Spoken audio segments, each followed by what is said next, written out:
Sorry about that.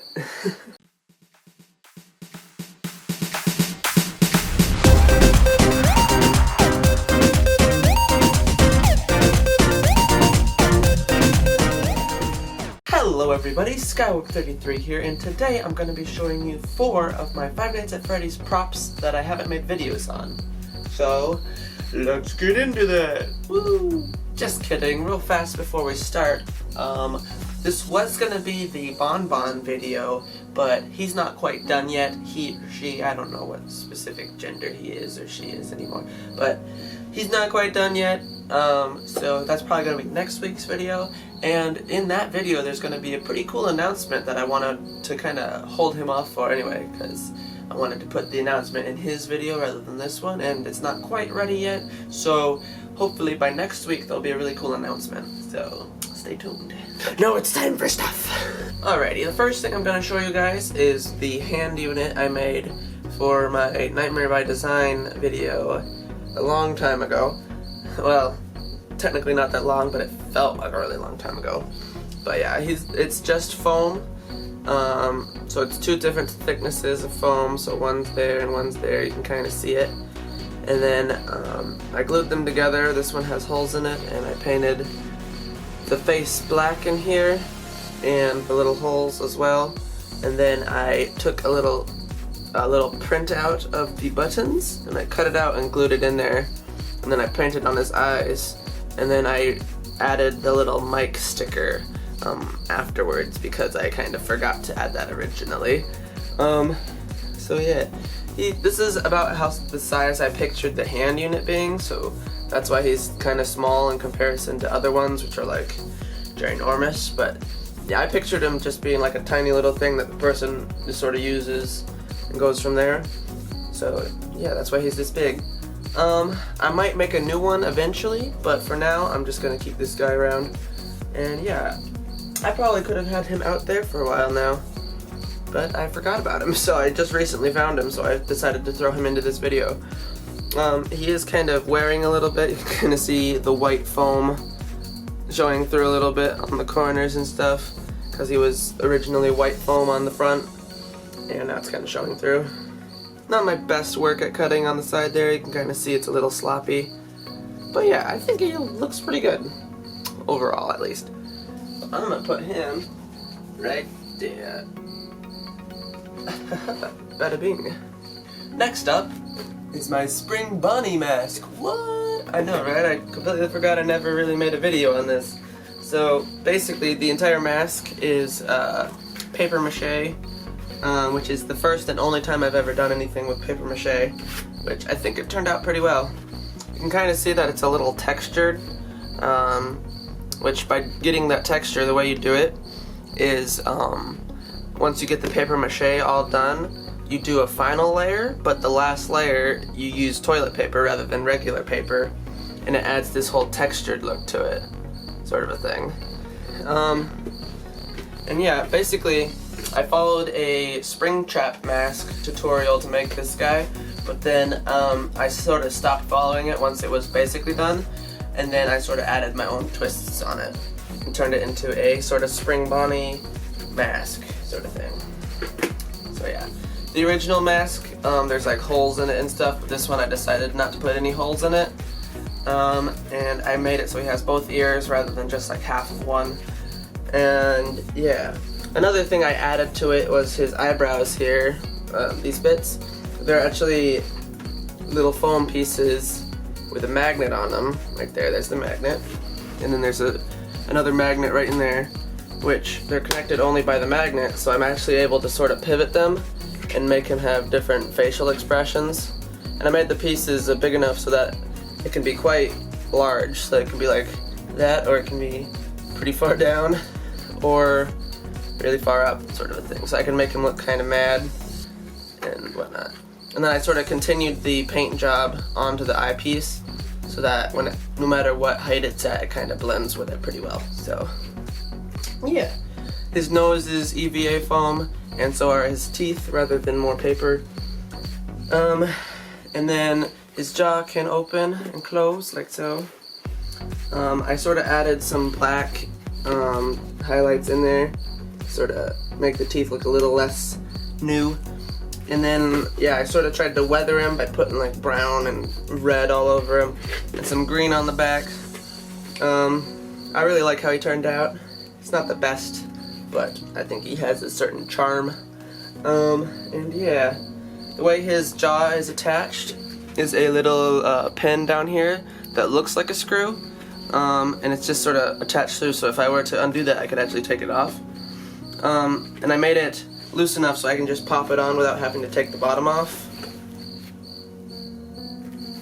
Like that. I'm not a furry, by the way. I like how I have to specify that now.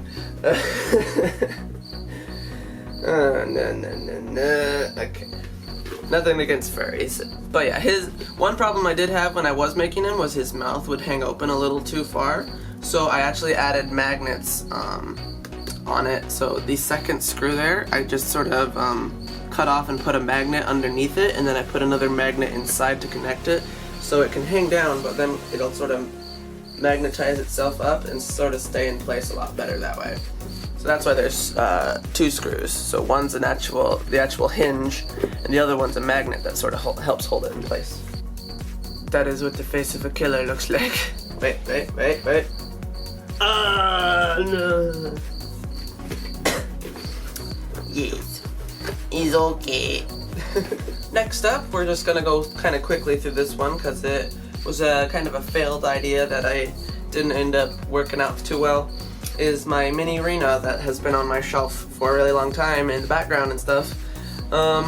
Yeah, I built this guy, girl, whatever they are, out of one of those like drawing dolls you can get at like Walmart for like less than $10. And then I added a little skirt, and I changed the head and added little hands and feet. So the feet are thicker. You can kind of see that. There's just like a little foam there, along with the hand being a little thicker there. And then I basically wrapped the face in a thin layer of foam. You can see the seam on the back there. And then I used scissors to try to round it as best as possible. And then on the layer, it just goes all the way through to the original head. And then that's the part that's painted to sort of be a 3D effect, if you can kind of see that. So yeah, the posable, it works pretty well. Some bits not so much. Can come off its little stand like most dolls. The original idea for this dudette, whatever, was on my Anard costume when I would go to conventions. I added magnets on the back to try to make it look like there was a MiniRena crawling on him. And I added magnets in the little hand bits. You can kind of see them. They're just like the little round parts covered by the hot glue. You can kind of see them better on the bottom. But basically, I put magnets on the back of Anard on the one side. Like I cut them and put them into the foam itself. And then when I put the MiniRena on it, it kind of looked like she was looking over the shoulder kind of a thing. But then, I think it was actually on this side. But the problem with that was with Anard, he's got this eyeball hanging off on the side here. And it was so happened to be cut, like the magnets were cut into the foam on this side, and the eyeball's on this side. So when I put the mask on after I had done all this work, I turned and it just smacked them off. So sort of just didn't do anything more with it, and put it on the stand and put it on my shelf. So that's the story behind the MiniRena. So that's the backup. And last but certainly not least is probably the coolest prop I've made yet, or one of them. It's the scooper. Yep, I looked at a bunch of pictures and GIFs to figure out exactly how it was shaped and stuff. And yeah, this one's actually kind of posable. The way it works is you can see in the middle of each circle there's a dowel rod, like a wooden one, and that dowel rod is the only thing attaching this piece to the next piece. And the dowel rod specifically is connected to the bottom popsicle stick or tube or wooden part. So when I turn it, I can make it look like it's moving, but it's really just rotating the piece it's attached on. And I basically had to make these the holes that the popsicle sticks go into tight enough so that it won't fall off, sort of a thing. So this piece can move like that, this piece can move like that, this one can move a bunch, and back here can also move. So yeah, I am planning on using this in something, but like I built it and then never used it for anything yet. But yeah, I am planning on doing that. Now the way this whole thing is constructed is it's 2 cardboard pieces painted black, excuse me, with some dowel rod support beams back here to sort of keep the cardboard from falling apart. And then I put a ton of popsicle sticks on the bottom just for the heck of it because I didn't want it to bend. And yeah, it's connected by these 2 dowel rods right here onto the board, which are connected to this little dowel rod in the middle there, which lets it rotate. And this big piece is connected all the way up here. These parts are popsicle sticks, and this is an old spring that I had. And that's connected to another dowel rod on this one, which is kind of a mirrored version of this, but just smaller, with a little spring in the middle there and some wire on top. And that's connected to an even smaller tube, which is connected to the other one. And then that's got a spring in it, and these are also popsicle sticks. And that's connected to another same size tube as the one before, but this tube has the scoop part actually connected onto it. Whew, running out of breath.